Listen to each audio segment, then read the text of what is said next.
Салам достор, биздин каналга жазылыңыздар. Башкалар көрсөтпөгөндү биз көрсөтөбүз. Суроону берип алайынчы. Ошол адатта депутаттар декларациясында көрсөтпөйт да, декларациясында башка болот. Негизи өздөрүнүн бизнестерин бирөөгө ишенип тапшырат, же болбосо өзүнүн жубайына каттатып коет. Сиздин дагы жубайыңыз бизнес менен алектенеби, катталганбы? Жубайым өзүм мындай айтканда чакан ишканасы бар.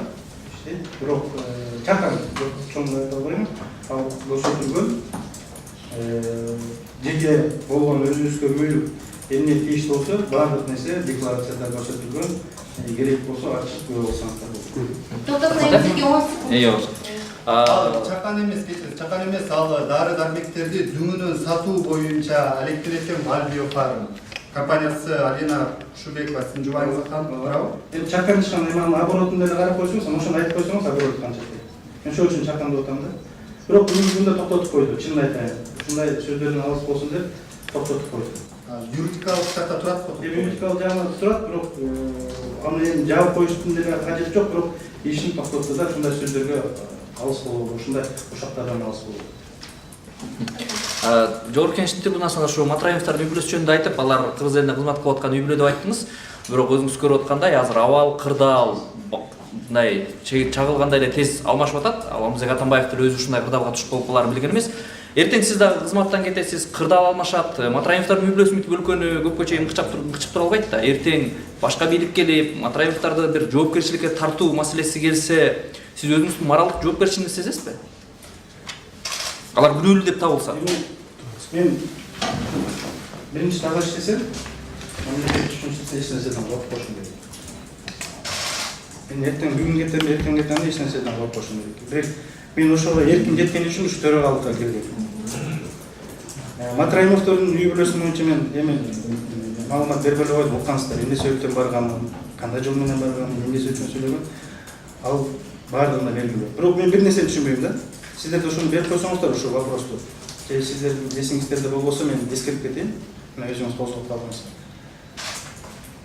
2015-жылдары же 2016-жылдары болуш керек. СДПК фракциясынын депутаты Мадименов Мурат Ганиевич деген депутат бар, бүгүнкү таанысыздар. Ошо 15-16-жылдары залда көп айткан Матраимов жөнүндө. Ал убакта президент ким эле? Атамбаев болчу. Атамбаев болчу. Эмне үчүн ошондо көңүл бурган жок анда? Бүгүнкү күндө экөө тарапташ да. Экөө тарапташ.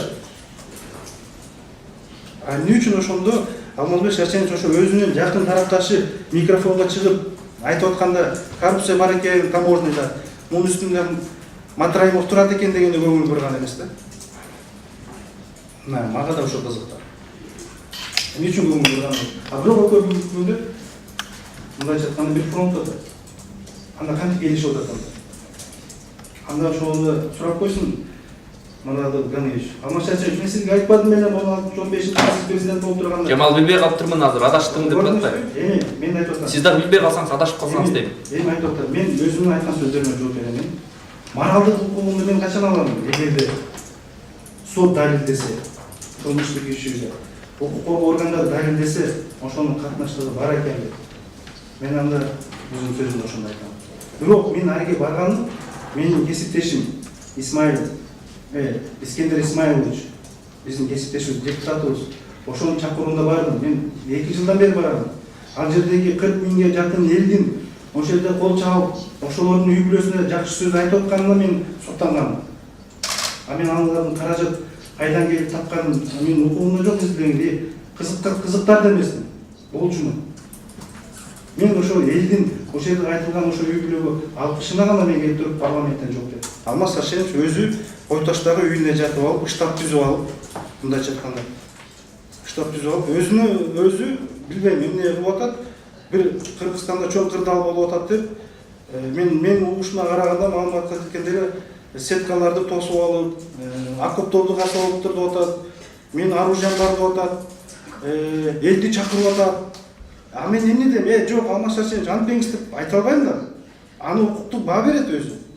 Эгерде биздин мыйзамдарга каршы аракеттерди кылса, аны мыйзам ага жооп берет. Жооп берет. Мына кырдаал ушул. А эмне кылышым керек? Мен анда Алмаз Шарченович элди чогултуп атат, окоп казып атат.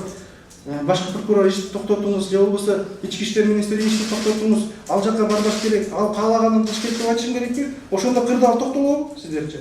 Жок, мен антип айткан укугумда жок. Антип айткан укугумда жок. Баардык нерсе мыйзамдын талаасында болуш керек. Болду ошол эле. Кырдаал ошо менен түзүлөт. Башка кырдаалдан Кудай сактасын. Бул табигый кырсыктардан Кудай сактасын. Мына ошол кырдаалдар болбосун бизде. Мүмкүн эл өкмөт өзүнүн ишин кылып. Адатта депутаттар кандайдыр бир маселе болсо чукул жыйын өткөрүп, баардык иштерди карайт да. Андан айта кетсек, мына министр, билим берүү министри Гүлмира Кудайбердиеванын бирин сала ката кетирип, калпсыздыктарды кетирип атканы байкалып атат. Мына соңку учурда аттестаттар боюнча дагы депутат Элвира Суракалдиева дагы бүгүн өзү социалдык тармакка пост жазып айтыптыр. Бул кызматтан кетиши керек, аны өзүнүн калкалаган бирөөсү бар, ага акча эле керек деп пост жазыптыр да. Анан сизге суроодо депутаттар анын жоопкерчилигин, моралдык жоопкерчилигин эмнеге керектүү деңгээлде карабай жатат? Жана аны калкалаган ким болушу мүмкүн? Депутаттардын арасынан эмеспи балким? Мен айтып койсом, мен айтып туруш керек, сиздер чыгып каласыздар. Бирок мен чындыкты айтышым керек.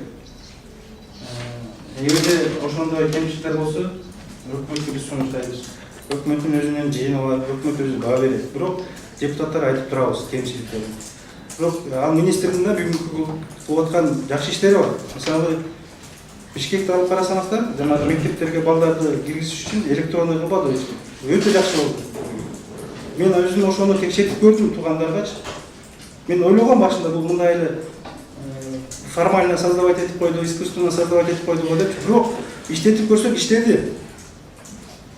Мектепке ошол өчүрөткө турган бала кирип атпайбы ошонун негизинде. Бул эмнени билгизет? Бул биринчи коррупциялык мектептин директорлорунун шаарда, айрыкча Бишкек Ош шаарында кеткенин көрсөттү. Контакт жок. Экинчиден, азыр айыл жергелерине, алыскы айыл жергелерине интернет кирип атат. А бул да ошо билим берүү министрлигинин бир программасы да иштеп Кетиште негиз жок деген баары эткенсиз. Эми азыркы күндө менин өзүм жек көргөнүм жок. Бирок ошо депутаттардын фракциясы, ошо депутаттардын комиссия түзүп, ошо депутаттардын негизги жазылган маалыматтардын негизинде да карап көрөбүз. Алдыда да.